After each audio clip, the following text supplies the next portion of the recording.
Attendez, on va ajuster. Voilà, voilà. Écoutez, d'abord, vous remercier pour votre présence. Je crois qu'il faut avoir des idées très claires sur un sujet de cette importance. La première idée, la peur par les violences cumulées, c'est la mort d'une collectivité. Pour une raison très simple, quand on cherche à définir une collectivité publique, c'est la volonté de vivre en commun, de partager un territoire. Et par conséquent, dès l'instant qu'il y a une incapacité à vivre ensemble, l'essence même de la vie en commun est remise en question. C'est ce qui se passe dans l'agglomération grenobloise, c'est ce qui se passe dans Grenoble. Et je vais évoquer tout à l'heure des réponses et des propositions très précises. Mais je pense qu'avant, comme toujours, lorsqu'il y a des problèmes à régler, encore faut-il faire le diagnostic, puisque la meilleure façon de répondre à une question, c'est encore de se poser la bonne question. Au cours des dernières années, dans l'agglomération grenobloise, nous avons assisté à deux évolutions inédites. La première, la densité des violences. Tout est possible, même la sauvagerie la plus extrême. Seconde évolution, au moment où il y avait cette première tendance, aucun territoire de l'agglomération n'est à l'abri. Tout est possible, partout. Est-ce que Grenoble, et c'est un des éléments par rapport aux propositions, connaît là une situation exceptionnelle? Je crois qu'il faut avoir beaucoup de lucidité, puisque c'est un sujet grave, beaucoup de responsabilité. Il y a une situation nationale. On y reviendra probablement tout à l'heure. Cette situation nationale, elle est marquée à mes yeux par trois grandes caractéristiques. La première, nous sommes dans une société qui a beaucoup produit, qui a donné le sentiment de beaucoup avancer, et pour autant l'héritage paraît angoissant.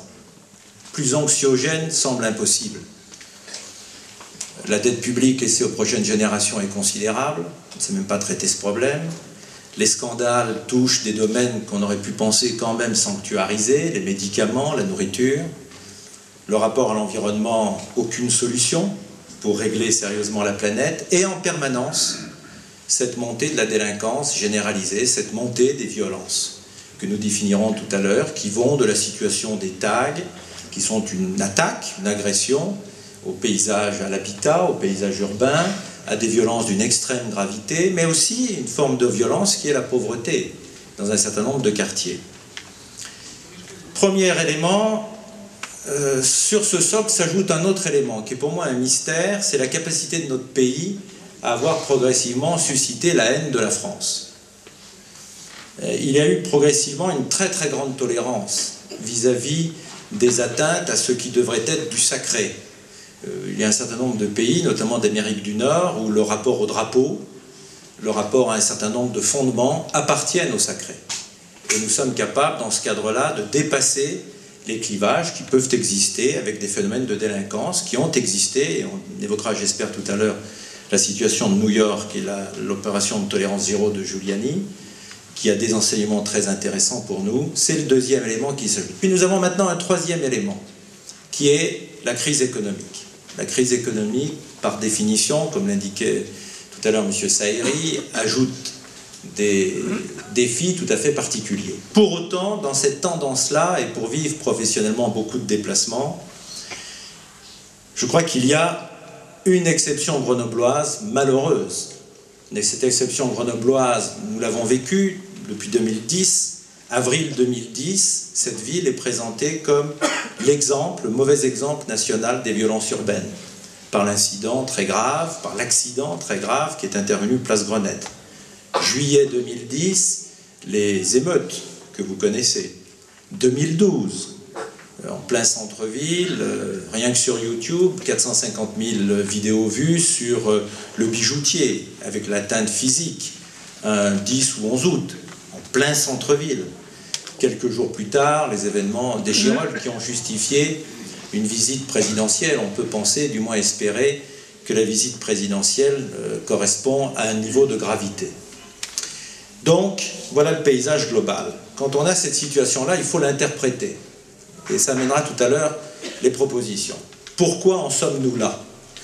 Je crois que fondamentalement, si nous en sommes là, c'est tout simplement parce que dans ce pays, il y a eu un certain nombre de responsables qui n'ont pas fait face aux exigences du moment. Nous sommes en crise.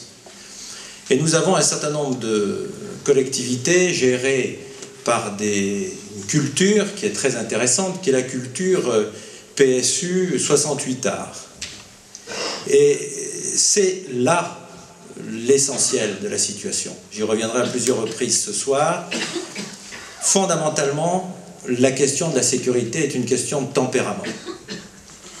Le propre du 68 arts, c'est d'être à titre personnel au milieu de contradictions permanentes. Regardez-les. Ils sont supposés s'occuper du peuple, pour autant ils vivent comme des bourgeois nantis. Ils sont supposés ne pas s'intéresser à des éléments matériels, mais tout leur comportement individuel, des costumes aux chaussures et aux voitures, est une caricature d'éléments matériels. Ils sont supposés donner la morale, pour autant au niveau de leur comportement personnel on est à l'opposé. Il faut quand même, avec le recul, la génération Mitterrand sera une caricature kitschissime du mensonge généralisé, la double famille, les écoutes téléphoniques. Nous avons quand même une ville où le maire a été le président du comité de soutien d'un pseudo-candidat à la présidentielle qui est désormais mis en examen pour proxénétisme aggravé en bande organisée. Bon, on pourrait continuer la liste très très longtemps. Fondamentalement, il faut mettre aux commandes des élus qui considèrent qu'il y a là un défi majeur, que ces défis majeurs supposent 4 mesures. La première mesure, aller vers le respect de tous les individus. Et c'est une mesure essentielle. C'est-à-dire que dans n'importe quel quartier, tout individu, quelle que soit sa couleur, quelle que soit son origine, quelle que soit sa religion, doit être persuadé que la collectivité va le respecter. Et pour cela, en effet, il importe d'aller vers des mesures qui ne sont pas des mesures de violence. Parce que la violence n'a jamais rien réglé. L'escalade dans la violence n'a jamais été une réponse sérieuse, durable à un problème. Il faut que nous ayons la lucidité et l'honnêteté entre nous, d'écarter un certain nombre de mesures démagogiques. Donc nous devons d'abord tendre la main, montrant que la collectivité n'accepte pas qu'il puisse y avoir pour des jeunes une carrière de chômeur, parce que c'est impossible dans le temps.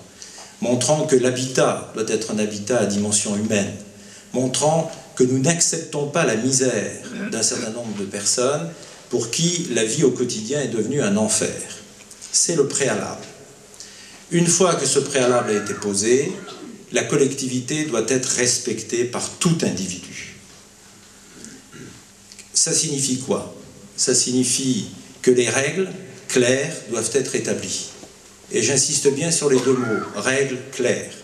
Parce que dès l'instant qu'on est dans un tissu de règles où plus personne ne s'y retrouve, par définition, il est très difficile de respecter des règles. Deuxième élément, l'immédiateté de la sanction. Parce que la nature humaine est ainsi faite, action-réaction. Et dès l'instant qu'il y a un délai très très long, le délai dilue tous ces éléments-là. Et troisième élément, l'implication totale, absolue des élus. Vous avez une bataille qui, par définition, est perdue par les élus, donc par nous, citoyens.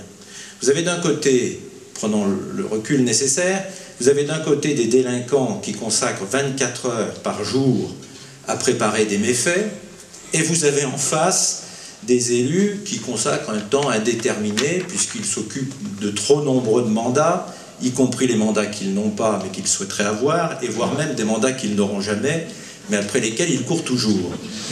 Donc, par définition, la bagarre est perdue. Il faut donc se dire que l'enjeu déterminant de la prochaine équipe municipale, dans le climat de crise que nous vivons dans l'ensemble de l'agglomération, c'est le maire qui considère que la sécurité est le premier de ses devoirs. Par conséquent, cette compétence-là lui est directement rattachée, ce qui correspond d'ailleurs à la logique de notre droit public dans le temps. Un exécutif très resserré, avec 8, 9 élus, compétences globales, de manière à ce que les réponses en matière d'urbanisme soient claires, en matière d'emploi soient claires, en matière de formation soient claires. Ces personnes-là doivent décider de la haute administration territoriale locale. Nous devons, comme c'était Giuliani avec le Compact Stat, nous devons aller vers des statistiques très précises dans le temps, d'une fiabilité totale. Ce n'est pas comme on comptabilise maintenant les manifestations avec des écarts de 1 et 15.